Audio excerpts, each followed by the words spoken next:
Assalamualaikum warahmatullahi wabarakatuh. Perkenalkan, nama saya Satria Adi Nugraha, NIM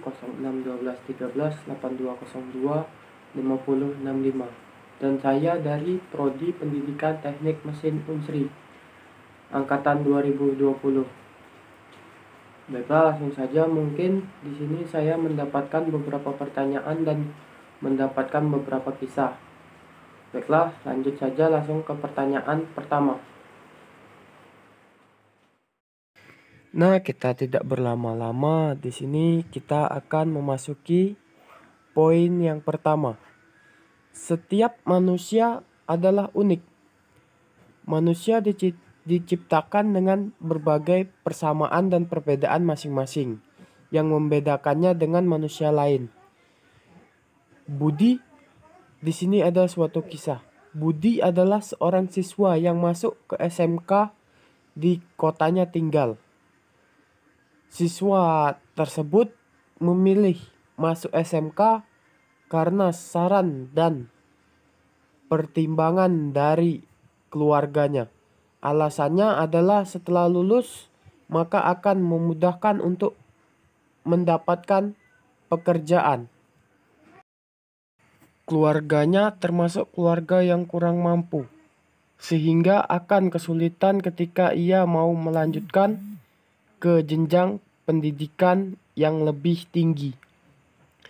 Nah, di sisi lain juga sebenarnya ia tidak berbakat di jurusan SMK sekarang ini.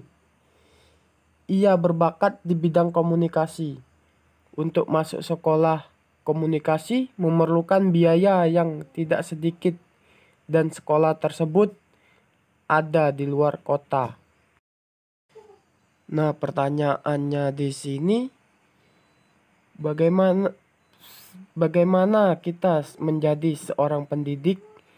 Solusi apa yang akan Anda berikan kepada Budi sehingga dia bisa menerima keadaan ini dan memaksimalkan potensi yang ada pada dirinya? Baiklah, di sini saya akan menjawab pertanyaan yang pertama. Di sini kan ada seorang siswa yang bernama Budi yang disuruh oleh keluarganya bersekolah di SMK, yang dimana sekolah SMK tersebut bukanlah bidang atau bakat si Budi ini. Di balik itu Budi ingin bersekolah di bidang komunikasi, namun keluarganya tidak sanggup untuk mencukupi biaya sekolah pada bidang komunikasi tersebut dan harus bersekolah di SMK yang dimana bukan bidangnya. Dengan keinginan dari orang tuanya, ketika ia lulus Budi pun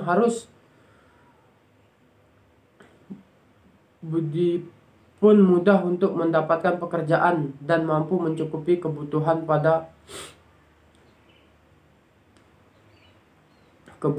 pada keluarganya. Pada poin ini, bagaimana cara saya sebagai pendidik untuk memberikan saran dan nasihat kepada si Budi ini? Menurut saya, si Budi ini harus melanjutkan sekolah pada bidang SMK tersebut yang ia tekuni sekarang ini. Karena melihat dari biaya dan kesanggupan dari orang tua si Budi ini hanya dapat membiayainya pada bidang SMK, si Budi ini juga harus mengerti kepada keadaan orang tuanya dan tetap melanjutkan bersekolah di SMK. Budi ini harus lulus dengan nilai yang baik dan semaksimal mungkin. Dan juga untuk pada bidang si Budi tersebut, yaitu komunikasi, ia bisa mengembangkannya bidang tersebut ketika ia libur sekolah atau waktu luang. Ia bisa mengembangkannya passion dirinya sendiri melalui media sosial, YouTube, dan masih banyak lain sebagainya. Dan ketika ia sudah lulus pada sekolah SMK, ia bisa mencari kerja dan bisa memenuhi kebutuhan keluarganya. Ketika ia mempunyai uang yang lebih, ia bisa melanjutkan ke jenjang yang lebih tinggi. Mungkin itu saja yang dapat saya sampaikan pada poin pertama ini. Nah, baiklah, kita akan melanjutkan ke poin yang kedua. Seorang siswa, sebut saja namanya Andi, merupakan seorang siswa SMK di sebuah kota besar di Pulau Sumatera. Ia merupakan seorang yang memiliki bakat di dunia teknik. Hanya saja ia orangnya tidak percaya diri, pemalu, overthinking, dan lainnya. Ia selalu ragu akan keputusan dan tindakan yang ia buat. Ia takut keputusan yang ia buat akan ditolak oleh orang lain. Nah, pertanyaannya di sini, sebagai seorang pendidik, solusi apa yang akan Anda berikan kepada Andi sehingga dia bisa menerima keadaan ini dan memaksimalkan potensi yang ada pada dirinya?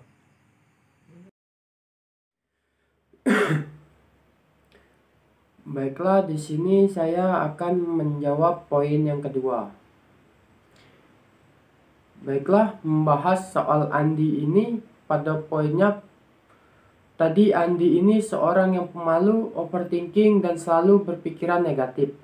Jika untuk menyelesaikannya, kita sebagai seorang pendidik kedepannya untuk mendidik anak tersebut, untuk mendidik karakter dari anak tersebut. Dan kita sebagai seorang pendidik harus memberikan dorongan-dorongan kepada anak tersebut untuk menceritakan hal-hal yang membuat mereka malu. Jadi hal ini juga sangat dibutuhkan, di mana anak tersebut harus menceritakan tentang apa yang membuat ia malu. Jadi kita bisa menghubungkan supaya anak tersebut tidak menjadi malu lagi.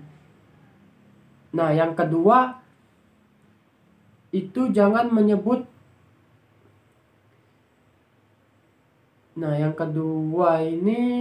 yaitu jangan menyebut anak itu seorang pemalu. Karena jika kita menjadi seorang pendidik kedepannya menyebutkan anak tersebut memiliki karakter yang pemalu, jadi itu hanya memperkecil dan membuat mereka tambah malu. Jadi kita sebagai seorang pendidik kedepannya memperkecil dan menyebut anak tersebut anak itu pemalu, karena itu sangat mengganggu kedepannya. Yang selanjutnya itu memberikan motivasi atau dorongan-dorongan yang membuat anak tersebut lebih percaya diri. Menghindari bersikap kasar karena anak pemalu cenderung tidak dapat dibentak. Menjadi teknisi juga cocok untuk seorang yang seperti anak ini. Kemudian menasihatinya bahwa kegagalan adalah hal yang biasa. Jangan takut mengambil keputusan dan mengapresiasi anak tersebut. Mungkin itu saja yang dapat saya sampaikan di poin kedua ini. Baiklah, mungkin kita akan masuk ke poin yang ketiga. Pembelajaran tatap muka yang telah berubah menjadi pembelajaran tatap maya. Hal ini disebabkan oleh adanya pandemi COVID-19. Banyak kendala yang dihadapi ketika pembelajaran daring ini, mulai dari sinyal buruk, kuota terbatas, semangat belajar turun, dan kemandirian peserta didik yang lemah. Dalam pembelajaran sehingga pembelajaran terkesan monoton dan tidak menyenangkan. Nah, pertanyaannya di sini adalah, jelaskan bagaimana cara Anda sebagai pendidik dapat membuat pembelajaran tatap maya tersebut menjadi menyenangkan bagi peserta didik Anda. Baiklah, di sini saya akan menjawab poin yang ketiga. Baiklah, sebenarnya suasana belajar itu menyenangkan karena adanya kemauan dari diri siswa-siswanya juga. Bukan dari pendidiknya saja. Namun sebagai pendidik kita harus membuat suasana belajar lebih menyenangkan di dalam kelas, walaupun dalam keadaan daring seperti ini. Dengan mengajak semua peserta didik yang terlibat di dalamnya, seperti kita membuat game-game kecil mengenai materi pembelajaran, dengan diselingi dengan menonton video, dan dengan menggunakan bahasa-bahasa yang sopan dan santun. Ya, mungkin cuman itu yang bisa saya sampaikan di poin ketiga ini. Baiklah, kita lanjutkan saja ke poin yang keempat. Emosi remaja itu cenderung tidak stabil, sering meluap-luap, perasaannya mudah marah, terbawa emosi, dan emosi negatif lainnya. Terkadang sikap itu diarahkan ke hal-hal yang negatif. Bagaimana tindakan kita sebagai pendidik untuk mengatasi hal tersebut? Baiklah, di sini saya akan menjawab poin yang keempat. Nah, ketika remaja itu sedang mengalami emosi atau moodnya yang sedang tidak stabil, hindarilah memarahi remaja tersebut. Ajaklah dia berbicara empat mata dan tenangkan dia. Kemudian tanya apa yang membuatnya seperti itu. Berbicaralah seperti teman dan orang tua kandungnya.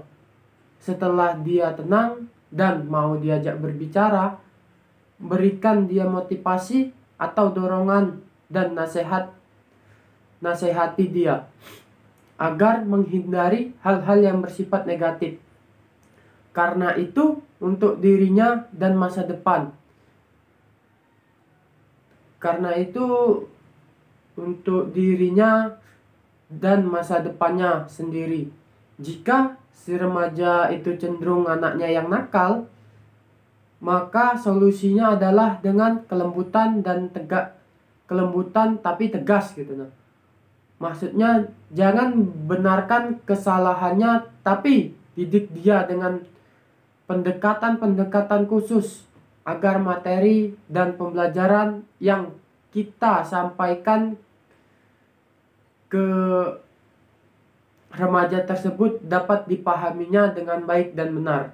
Mungkin itu saja yang dapat saya sampaikan pada poin keempat ini. Baiklah, mungkin saja kita lanjutkan ke poin berikutnya, yaitu ke poin yang kelima.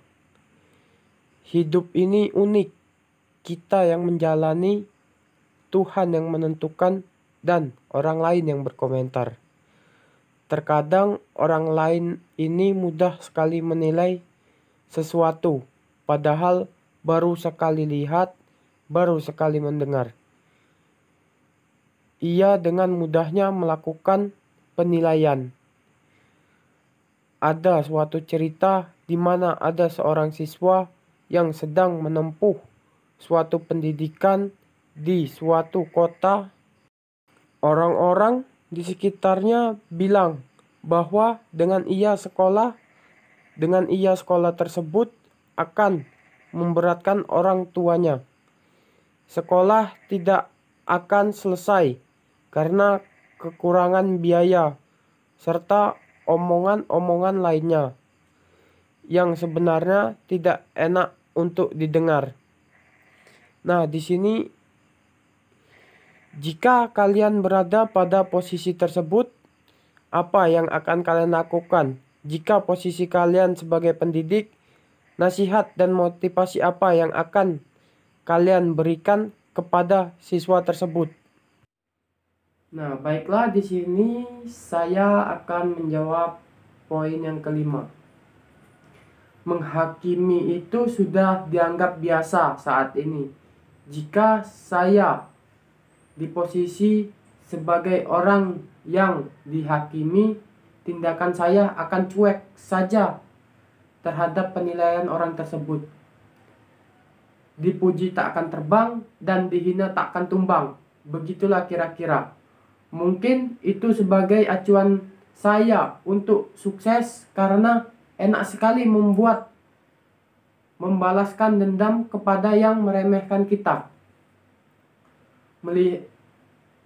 Melihat kita sukses. Dan begitu juga ketika peserta didik saya yang mengalami itu, maka motivasi itu yang akan saya berikan. Jangan bersedih, Allah bersama kita. Kata-kata ini sangat memotivasi peserta didik.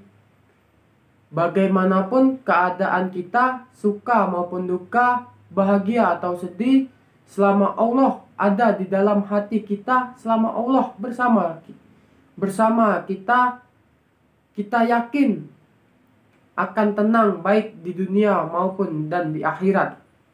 Baiklah, mungkin itu saja yang dapat saya sampaikan di poin yang kelima ini. Mungkin melanjutkan pertanyaannya yang selanjutnya. Baiklah, mungkin kita lanjut saja ke poin yang terakhir, poin yang keenam. Nah, di sini ada kata-kata motivasi apa yang paling mempengaruhi hidup Anda sehingga Anda menjadi lebih bersemangat dan bahagia dalam menjalani hidup.